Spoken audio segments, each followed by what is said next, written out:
Halo, stop it. Ini live pas lagi market buka ya, masih ya menjelang pasar, istirahat makan siang lah. Ngerokok dulu. Hmm, kok matiin layarku? Nah, lihat lihat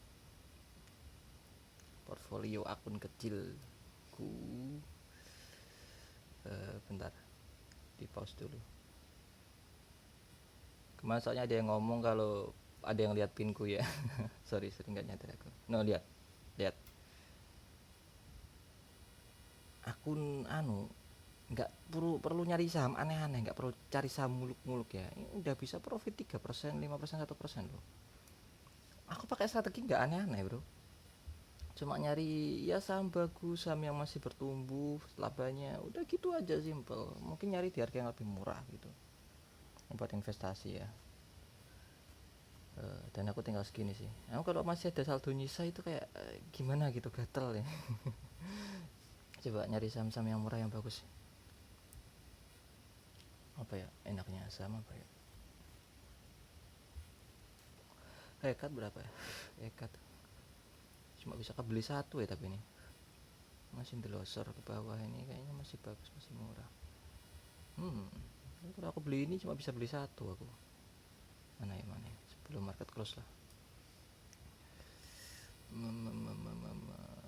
Coba cari Budi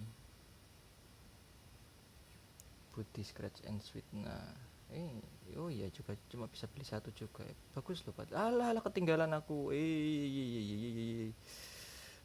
Kemarin aku ngincar di area sini loh, padahal astaga lupa aku. Udah naik berapa persen itu? Nah, Budi ini Bapak Budi susah emang.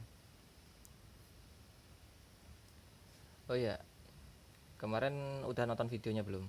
Gimana caranya investasi pakai akun mini, akun mungil? Nah, ini aku jelasin bahkan ke sampai ke berapa ya, yang dana 50 ribuan ya buat kalian. Ya, terima kasih udah menonton. Coba kita cek kira-kira ada komen apa di sana ya. Maklum ya, wallpapernya anime. Memang suka nonton anime, baca manga ya. Ya, hiburan seorang investor lah. Wibu juga bisa jadi investor kan?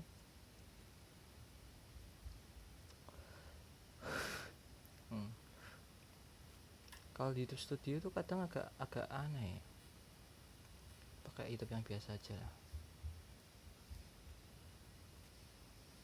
Kadang komentarnya itu nggak bisa langsung masuk. Nah ini, udah banyak yang nonton ternyata. Ternyata, 110 kali tonton. Ternyata banyak dari kalian yang tertarik buat investasi pakai dana kecil ternyata ya. Iya maklum sih, aku soalnya juga lihat di YouTube itu banyak yang jelasin bilang ini akun kecil tapi investasi minimal 1 juta. Investasi bilangnya untuk UMR, tapi yang dihitung rata-rata UMR Jakarta sama Surabaya aja, yang rata-rata itu 5 jutaan ya. Ya, karena kita tahu masyarakat Indonesia ini udah bukan rahasia umum lagi bahwa memang UMR kita itu bisa di atas 3 jutaan atau 4 juta, tapi banyak loh orang-orang yang di luar sana itu kerja dibayar di bawah gaji rata-rata UMR ya, 1,8 1,5 gitu, termasuk aku dulu ya. Itu. Oh ini mama sih. Oh Yayan, Mas Yayan. Merasa terbantu ya, ya sama-sama Mas, sama-sama dari kalangan menengah ke bawah ya gini Mas, dari saldo terbatas.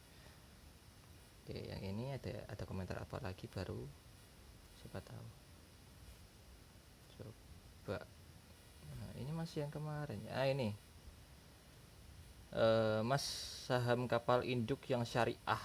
Oh, dia nyari yang syariah. Warga muslim yang taat, gak mau dari riba, jauh dari riba. Ya bagus sih. Sesuai prinsip masing-masing kan, gak apa-apa. Banyak kok saham itu beragam. Kayak makanan kan, kalian suka apa, seleranya apa gitu. Pilih saja sesuai selera. Tapi kalau untuk peluangnya BRI sama BTPS, memang sih yang BTPS apalagi ini harganya murah. Cuma aku kurang tertarik sama bank syariah. Karena apa? Untuk bank syariah sendiri sih itu apa ya, modnya belum terlalu kuat di Indonesia ini. Memang beberapa orang itu ya manfaatin isu agama lah buat bikin-bikin suatu produk gitu, cuma entah kenapa aku kurang suka gitu loh. Karena ya bisnis is bisnis gitu loh, mau agama itu apa, mereka cari keuntungannya tetap dari anu kan, cara kapitalis juga. Tapi karena bridge ini untuk secara jangka panjang dia masih ada peluang, cuma ya gimana ya, aku nggak ada rencana buat masuk di sana. Tapi kalau kamu nyari yang syariah, dana kamu kecil, banyak loh sebenarnya saham-saham makanan kayak Ultra gitu, WLTJ. Sebenarnya nggak harus bank loh kalian tuh. WLTJ juga murah kan, itu.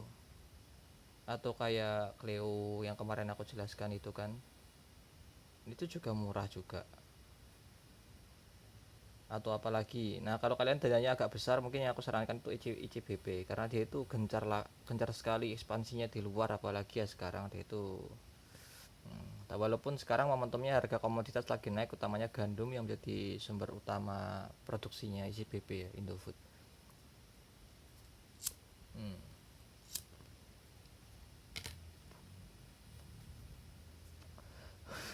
Bentar, aku atur dulu layarku, kok kayaknya kurang serak, aku mati terus aja. Bentar. Oke, balik lagi ke Stockbit, karena kayaknya yang ku sorot itu buat pertanyaannya cuma itu ya, yang lainnya kayaknya udah berapa banyak yang terjawab juga, karena emang sebenarnya investasi juga itu aja sih. Mungkin kedepannya aku mungkin bakal agak jarang bikin video ya, soalnya sebagian besar dari kalian udah tahu kok cara beli saham yang bagus. Sementara untuk ini sih yang pertama harus kalian atur tuh mindsetnya, mindset genset gitu loh. Nggak usah terlalu terburu-buru, cari yang simple-simple aja lah, nggak usah yang aneh-aneh gitu loh. Nggak usah, kalau emang ada sesuatu yang bisa ngasilin banyak tapi rendah resiko, kenapa enggak kan, kenapa cari yang tinggi-tinggi resiko itu berpotensi. Kalian senang betul sih kayaknya kok, jantung kalian dipacu gitu, dak dikduk lihat. Kalau aku sih gak suka. Nah, cara simpel kayak gini aja loh, milih saham yang bagus aja kalau cuma ngasilin 3%, 5%, 2% tuh gampang betul. Inilah aku tutup mata, aku cuma lihat, oh udah murah nih, bagus, sekian beli, udah tahan gitu aja sampai anu ini. Tapi ya nggak langsung ku take profit, yang namanya mana ada investor 5% 3% di take profit itu kayak kapan Sugi. Kalau BRI tanya target harga mana mas, target harga BRI ya, target harga BRI soalnya kemarin ada yang bilang kayak gini, wah itu beruntung ya BRI turun lagi, yang take profit di 150 kayaknya beruntung sekali. Beruntung apanya, lucu betul BRI take profit 150 cuma 5150. Aneh-aneh aja bang, sekelas kapal induk kok take profit cuma di situ sih. Kalau aku sih ya take profit di area mana ya, mungkin targetku sih area sekitar sini. 1000%. Maruk betul masih, iya iya, investor harus maruk, investor itu harus maruk sama yang namanya profit, kita harus profitnya besar tuh. Investor kok target profit 10%, 30%, oke kapan sugih bro. GCTL Mas Fakran Rahmat ya, GCTL goto cuan, klik GCTL buat peluang sih ya, karena aku kurang paham industri perbanan, makanya aku kurang masuk sih, aku juga kurang riset di area sana. BTW ya bukan berarti saham yang nggak aku sebutkan itu jelek, karena memang aku nggak ada riset aja di sana, karena memang aku nggak ada tertarik atau belum tahu tentang bisnis itu. GTP, ekonomi Indonesia oleh BPS, pertumbuhan ekonomi year on year kuartal 3 4, bagus ya, pertumbuhannya bagus loh. Soalnya kan di luar negara sana itu karena diguncang banyak krisis dan masalah ya, banyak yang di sana itu stagnan bahkan malah minus gitu loh. Jadi kita bersyukur sebagai warga Indonesia yang bisa bertumbuh sampai 5% 4% kayak gini itu termasuk suatu hal yang bagus gitu loh buat ekonomi kita. Oke. Tak emiten yang mencalonkan diri maju pada market ISG tahun depan. Market ini nggak ada yang kenal ya sahamnya, ini sama apaan ya, saham nggak ada yang kenal sih aku sih. Nggak tahu saham-saham ini like semua aku. Mungkin nanti aku search sih kalau emang bagus. Antara mau ke 325 sampai ke 350. Dia mau ke 7.000 mas, mau ke 10.000 dia kalau aku sih. Ini bukan serakah, Jadi 9% aja, hold aja dulu, siap hold TP 1% sampai 5% aja cukup. TP belakang aja nih. Makasih Goto. Ya, untuk perusahaan sekelas Goto, perusahaan turnaround ya. Menurutku ini perusahaan turnaround karena dia itu termasuk ekonomi baru. Karena menurutku banyak sih yang masih menghalangi Goto buat dia maju, kayak peraturan pemerintah buat pembatasan apa ya, biaya ojek gitu, dikasih batas atas batas bawah, sama sekalian juga sebenarnya Goto itu masih banyak bakar-bakar duitnya untuk monopoli pasar. Dia itu masih banyak pesaingnya di kalangannya kayak Shopee sama yang lain-lain. Mungkin kalau saingannya GoPay ya OVO, saingannya Gojek ya Grab itu. Dia mau benar-benar menguasai pangsa pasar dulu baru dia stop bakar-bakar duitnya. Ini kayak strategi marketingnya apa namanya Pocari Sweat sih ya, yang dia itu gratisin semua barangnya biar dicicipi sama masyarakat. Akhirnya masyarakat tuh terbiasa sama rasanya gitu, karena dulu Pocari Sweat itu banyak yang bilang rasanya aneh gitu loh. Tapi Goto itu sahamnya banyak betul, masih direksinya aja jualan harga saham. Lah Facebook, coba kau cek insider Facebook, insider Nvidia, itu komisarisnya, para holder-holdernya itu, para petinggi-petingginya jualan harga saham juga. Apa berarti Facebook, Meta itu atau sama Nvidia itu saham jelek? Think again bro. Gini loh, ada saham di luar sana itu yang suka jual-jualin aset biar buat nambah dana atau buat kepentingan perusahaan itu pribadi gitu. Nah, pertanyaannya apakah jual aset itu buruk? Enggak. Kalau emang aset itu di atas harga realnya atau emang lagi dibutuhkan untuk suatu hal yang mendasar, enggak apa-apa, enggak apa-apa. Selama itu bisa digunakan untuk bertahan di perusahaannya yang sekarang gitu loh. Pertanyaannya sekarang itu perusahaannya butuhnya apa? Apalagi buat Goto yang dia itu ekonomi baru, saham sama saham teknologi. Kemarin aku sempat riset sama teman-temanku untuk kedalamnya Goto itu apa. Kalau kita bilang Goto itu sesimpel dia itu marketplace calon the next Amazon, itu nggak sesimpel itu man. Goto itu yang nggak, sekarang yang lagi diincar bukan marketplace-nya ya. Menurutku yang diincar Goto ya ini fintech. Nggak percaya? Cek lebih dalam. Itu yang lagi diincar sama Goto, fintech, financial technology. Karena apa? Jangan kaget kalau dalam waktu dekat Goto bakal akuisisi perusahaan asuransi. Itu bocoran dari saya. BPLE kenapa rasanya berat banget mau naik ya? Apa di tembok setebal bandar ya? Makanya jangan ojo didoli mas, monggo lah munggah. Dan pada dodolan KB yo bisa munggah. Tapi yo monggo sih kalau mau dijualin ya silakan, siap-siap nampung mas. BRI di harga berapapun. Kalau bisa jebolkan lagi harga 1000. Nanti ku gadaikan motorku. Arahin dong doh. Doh itu ya dia saham apa ya? Aku kurang paham doh ya. Ya lewat lapas BRI akhir tahun 6.000. Oh jangan dulu, jangan 6.000 dulu, aku masih belum koleksi banyak. Nanti kalau aku udah masuk 1.000 lot baru naik ke 6.000-an ke atas boleh. BBRI 5.790 hari lagi. Jangan terlalu berharap saham itu cepat-cepat naik, kenapa sih gitu loh. Kalian tuh masih butuh koleksi yang banyak kok, masih butuh nyeleng yang banyak biar average kalian bagus gitu loh. Saham bagus kok didoain cepet-cepet naik. Kalau aku sih kalau bisa makin turun makin stuck di sana dulu, baru kalau udah banyak kita naik gitu ini. Kalau saya sih. BRI antrian 200.000 lot ya nggak salah, sekelas kapal induk rame kok, yang punya barang banyak kok, pas liquid kok. Banyak BRI ya, kita coba cari yang lain yang unik-unik lah dari masyarakat warga Stockbit ini tercinta. Di stream biasanya itu rame.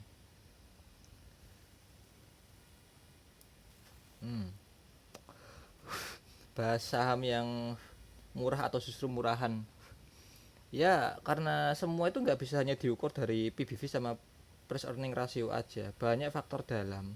Kalau kata Peter Lynch itu ya, behind the stock is company gitu loh. Di balik saham itu ada perusahaan, you must know what's doing gitu loh, kamu harus tahu apa yang dia lakukan gitu loh. And behind the company is the management, is the people who control the company gitu. Di balik perusahaan itu ada orang-orang yang mengontrol perusahaan tersebut gitu loh. Kamu harus tahu mereka punya amanah nggak, punya integritas nggak, kira mereka itu punya cita-cita buat memperbesar perusahaan atau cuma mengenyangkan perut mereka sendiri. Itu harus kamu cari tahu juga ya. Insight yang bagus, terima kasih Mbak Velsi Vildensia gitu ya. Aku suka sih sama orang-orang investor yang bahas ngulik-ngulik masalah fundamental gini. Investing Daily News. Oh, ada newsnya. Donasi pegawai PLN berhasil nyalakan donasi konstruksi rumah. KI komputer NK kerjasama. Inka. Coba nanti aku cek lagi. Telkom meraih penghargaan bidang kehumasan di ajang AMH 2023. Oke, kawan aja. Oke, nanti aku search lagi. Bagus, thanks atas infonya. Toba fair lagi dong, ayo sampai 100-an. Bisa. Tergantung kalau momentumnya semakin lama, apalagi Cina sekarang kan lagi gencar-gencarnya buat ngedein tambang batu bara kan. Bisa jadi kita kalah saing nanti sama Cina atau bahkan mereka itu ngurangin pasar impor dari negara kita gitu loh.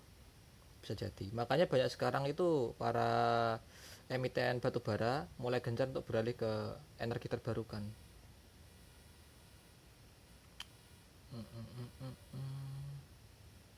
Ya itulah aja sih, gabut-gabut di Stockbit ya, nyari-nyari hal unik yang mungkin kalian bisa dapatkan di sini.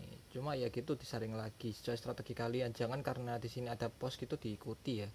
Kalian saring kali itu orang teknikal atau orang fundamental gitu loh. Kalau teknikal ya coba fokus teknikal, kalau fundamental ya buat dasarnya aja gitu loh. Jangan gara-gara kalian teknikal denger isu langsung kalian cut loss, langsung kalian tambah gitu.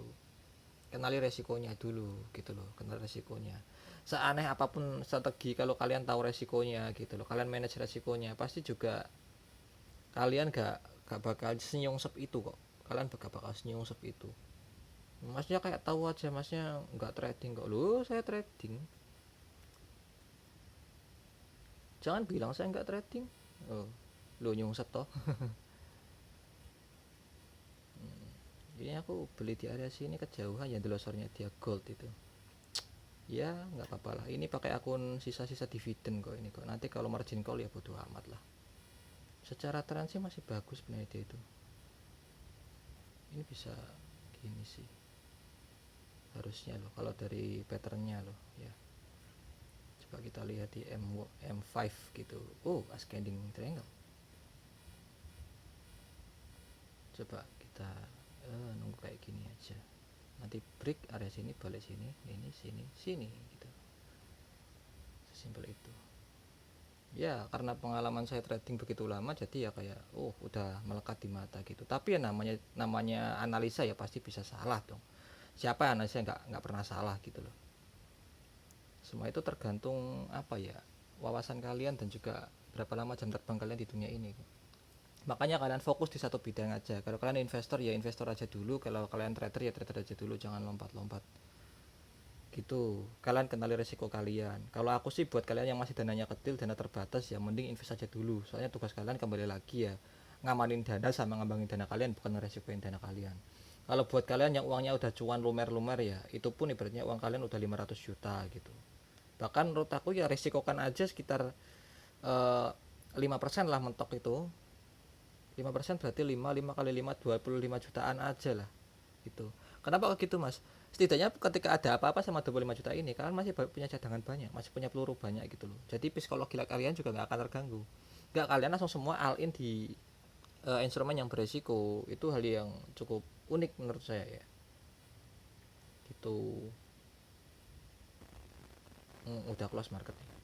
Loh gak jadi aku gak jadi pasang aku malah. Ya sudah lah. Oke.